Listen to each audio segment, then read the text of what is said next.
السلام عليكم walaalayaal kusoo dhawaada Balance Media Somali News waa aniga Ridwaan Cali oo maanta wararka idin soo jeedin doona kuwana waa qodobada ugu waaweyn wararka maanta aan idin hayno. Madaxweynaha Mareykanka oo saxeexay inuu hubka gadayo wadanka Israa'iil. Wadanka Israa'iil oo weerar ku wada wadanka Palestine muddo hadda 2 isbuuc gudaheeda. Madaxweynaha Mareykanka Joe Biden oo shaaciyay inuu dirayo daawada cudurka talaalka coronavirus. Walaalayaal haddana kusoo dhawaada wararkii oo faahfaahsan. madaxweynaha Mareykanka Joe Biden oo heshiis la saxeexay ra'iisul wasaaraha Israa'iil Benjamin Netanyahu inuu ka gadayo hubka casriyeysan halkaas oo lagu qiimeeyay lacag gaaraysa inay ku bixi karto $735 milyan laakiin xildhibaano ka tirsan xukuumadda Mareykanka ay kasoo horjeedaan arrinkaas ilaa iyo Israa'iil ay joojinayaan colaadda ay ku wadaan wadanka Palestine.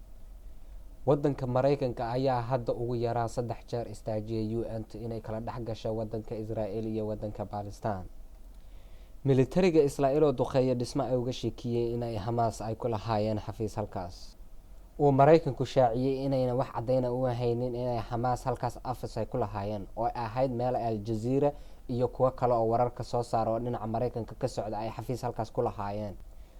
labada wadan ee hadda dagaalku dhexmaraya halkaas ay ku kala dhinteen 200 oo qof oo halka Israa'iil ka dhimatay oo 53 qof ay ciyaal ahaayeen halka ay Israa'iil ay ka dhimatay 10 qof ay 2 ciyaal ahaayeen.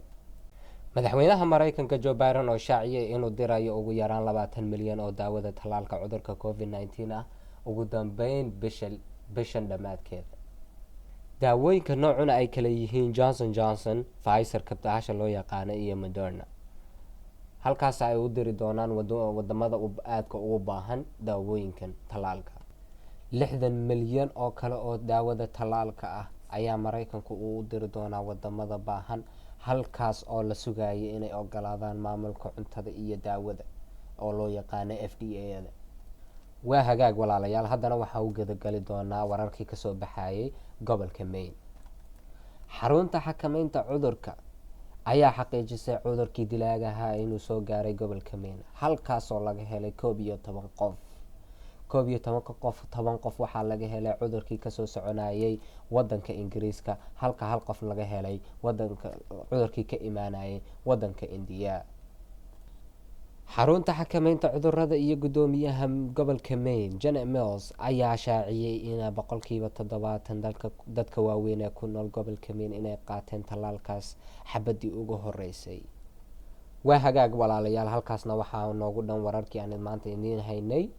waxaan leenahay galab wanaagsan iyo waa inoo mar kale.